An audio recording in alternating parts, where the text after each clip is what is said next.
সুতি থেকে নিখোঁজ হওয়ার 1 বছর পর মা ও 3 মেয়েকে রাজস্থান থেকে উদ্ধার করল পুলিশ। 2023 সালের 1 আগস্ট সুতির হিলোরা গ্রাম থেকে নিখোঁজ হয়ে যায় সান্তনা ঘোষ সহ তার 3 মেয়ে। বীরভূমের বিশ্বজিৎ চক্রবর্তী নামে এক ব্যক্তির বিরুদ্ধে অপহরণের অভিযোগ দায়ের করেন স্বামী কর্ণ ঘোষ।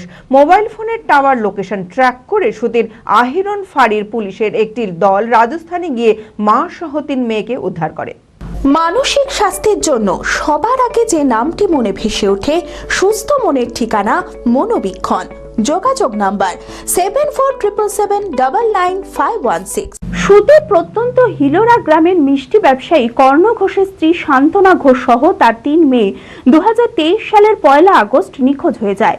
বীরভূমের পাইকর থানার জাজি গ্রামের বাসিন্দা বিশ্বজিৎ চক্রবর্তী নামে এক ব্যক্তির বিরুদ্ধে অপহরণের অভিযোগ দায়ের করেন কর্ণ ঘোষ।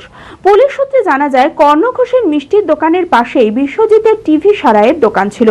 সেই সূত্রেই কর্ণের বাড়িতে আসা যাওয়া ছিল বিশ্বজিতের। আর সেই সুযোগকে কাজে লাগিয়ে কর্ণ ঘোষের স্ত্রী সান্তনা ঘোষ সহ তার 3 মেয়েকে নিয়ে পালিয়ে যায় বিশ্বজিৎ। এরপরে বিশ্বজিৎ চক্রবর্তীর বিরুদ্ধে অপহরণের অভিযোগ দায়ের করেন কর্ণ ঘোষ। এরপর মোবাইল ফোনের টাওয়ার লোকেশন ট্র্যাক করে সুতির আহিরন ফাঁড়ির পুলিশের একটি দল রাজস্থানের জয়সলমীরে গিয়ে পৌঁছায়। আর স্থানীয় পুলিশের সহযোগিতায় মা সহ 3 মেয়েকে উদ্ধার করে সুতিতে নিয়ে আসা হয়। আমি আমার ফেভারিট, আমার মতো আর কেউ। চঞ্চলতা তার কথায় কথায় জীবনে মিশে রঙ ভরায়, চুপি সারে মনে সে সাদে সবাইকে পাগল করে, পাগল করে।